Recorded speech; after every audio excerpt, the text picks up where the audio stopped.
like to greet all human beings all around the world with a universal greetings of peace and the blessing of God be with you. Doesn't matter what your political, philosophical, personal, nor religious beliefs may be. It doesn't matter whether you're the richest to the poorest person on the face of this earth. It doesn't even matter whether you are the proclaimed toughest to the proclaimed weakest person on the face of this earth. It doesn't matter if you're my family, friends, nor my proclaimed enemies. It doesn't matter whether you like me, my YouTube videos, which is Raymond, Raymond Ivy. Doesn't cost you nothing but your undivided attention. It doesn't cost you a sense, but common sense. No disrespect to nobody, no harm meant. But I also greet you no matter what your nationality is, no matter whether you are young or old, big or small. I like to I'm gonna give a couple of messages today, probably separate YouTube videos, but this one here would be to asking God for peace, harmony, and understanding in Chicago, Illinois, a place where I was born and raised. The week before the July the 4th holiday of 2021, the week before, in Chicago, Illinois alone, there were 77 people shot, and I believe 6 or 7 of them died. A few of them was women. One of the incidents, 11 people got shot at one time, and 2 hours later on the same day, one of those died out of the 11.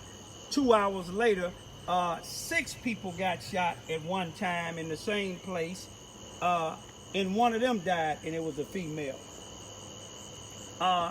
This past 4th of July,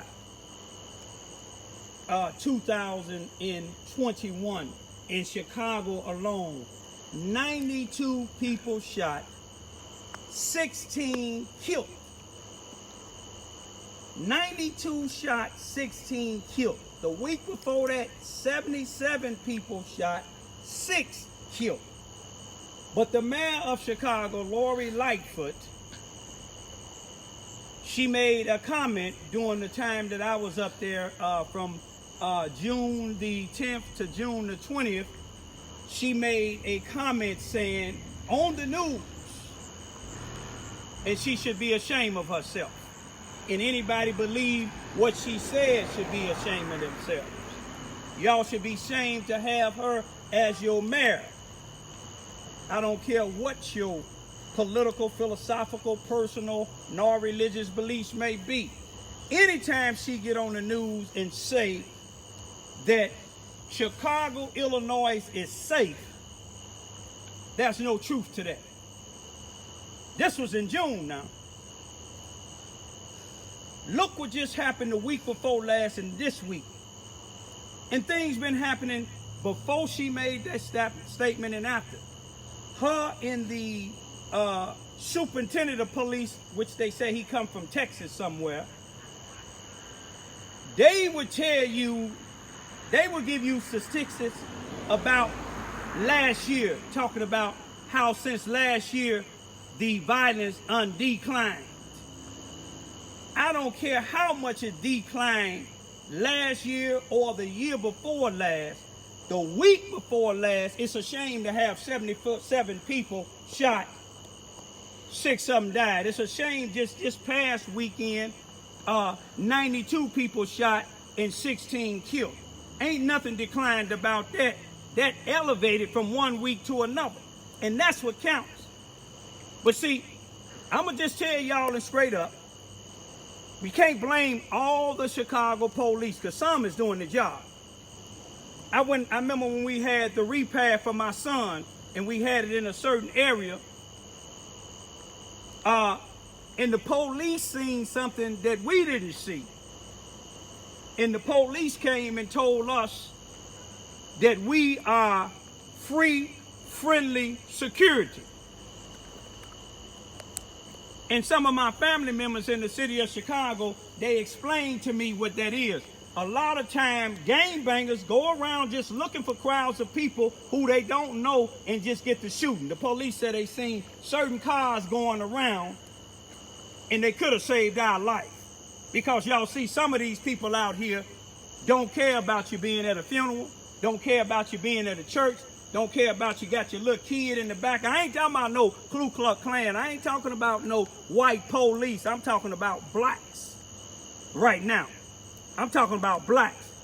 If you looked at downtown last night, it looked like over 100 or 200 young black teenagers. I don't know what their purpose was, just running wild in downtown like animals. I seen one female, looked like she was probably the age of one of my daughters, 15 or 16 years old, dressed in a nice black dress, hair done, handcuffed, walking with a police. He wasn't roughing her up. He was doing his job. Now see, some parents don't care about their children. If my two daughters was downtown running around with them individuals, I ain't gonna call them fools, I ain't gonna call them nothing else, but they was running around like when you let cattle out of a pen or something. You know, I can see a protest, but what was their purpose? Some of them you can see on top of people's cars. What if them people would have just ran them over? You see what I'm saying? I don't sympathize when the police kill individuals like that there, because the police is human too. Not saying that all of them do their job, not saying that when a police kills somebody, they speak up. They need to speak up like some of us speak up for them. You see, this past weekend, I've seen some good deeds with some police. With some of my Cabrini Green friends when we go to Sewell Park over there around Division and Cedric, a few times out of a year, around in June, in July, in August, we have jazz in the park, stepping, and we just gather those of us that grew up in the Cabrini Green. I'm talking about really grew up in the Cabrini Green. I ain't talking about those of us that's going around here shooting and killing each other. I'm talking about those of us we lived in harmony like human beings, if the shoe fit well.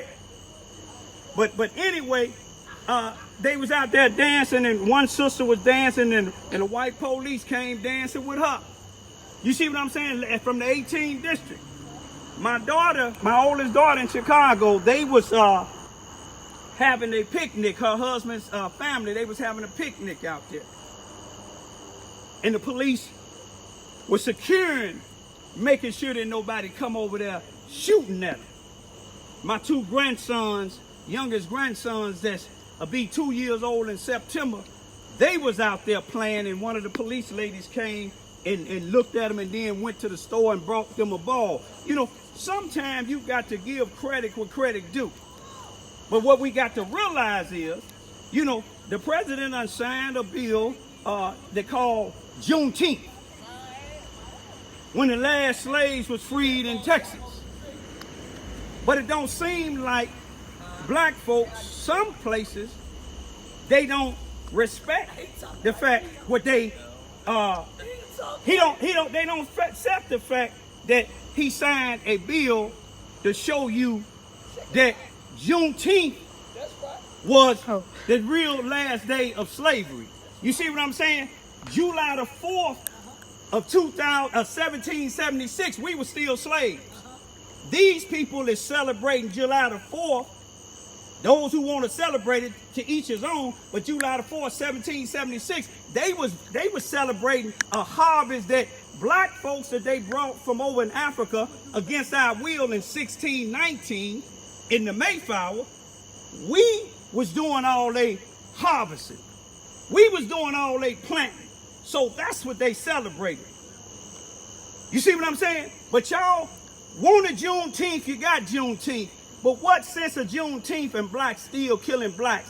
Look in Chicago, 92 shot, 16 killed. How do you think the percentage of the 92 that was shot and the 16 killed, what do you think the percentage was black or Spanish? You see what I'm saying? The week before that, 77 shot, 6 or 7 killed.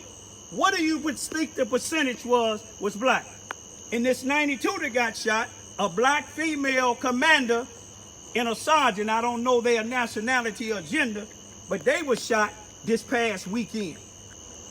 You see what I'm saying? Some people say, oh, that's good. You know, I don't say it's good when people that I don't know nothing about. It's people out there like the Ku Klux Klan, me, myself, or blacks that's out here killing blacks like it is. Me, myself, I don't moan when somebody take them away.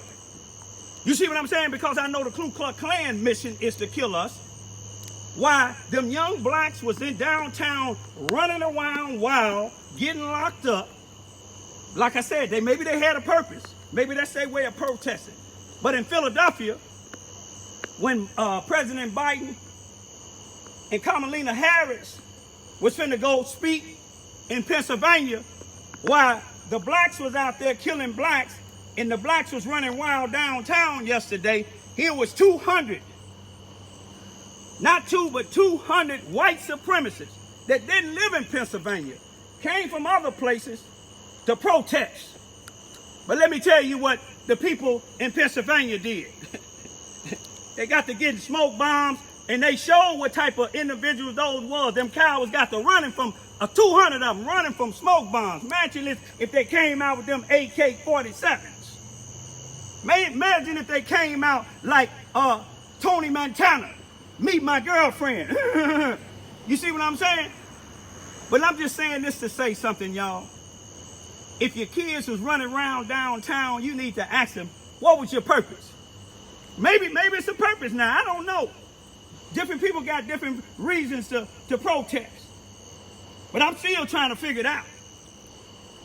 I know that female that was looking nice, hair dressed all up nice. I know she didn't look nice going with that police. Now, if you're going to do clowning like that, why aren't you walking like this? Why ain't you, let me go, let me go? You're acting a fool when you ain't handcuffed, but now you're by yourself. You see, you notice me, when I go to Carbondale speaking up about my son, I go by myself or with my two daughters. I don't need a crowd. Tupac said him and his girlfriend. I don't even need that. Because God told me no weapon formed against me would prosper. Black folks, my bottom line is, wake up before it's too late. You see, Juneteenth don't mean nothing if you're still doing what you're doing. You're doing worse than they did us in 1619. You're doing worse than the Ku Klux Klan did us, period. Peace be still.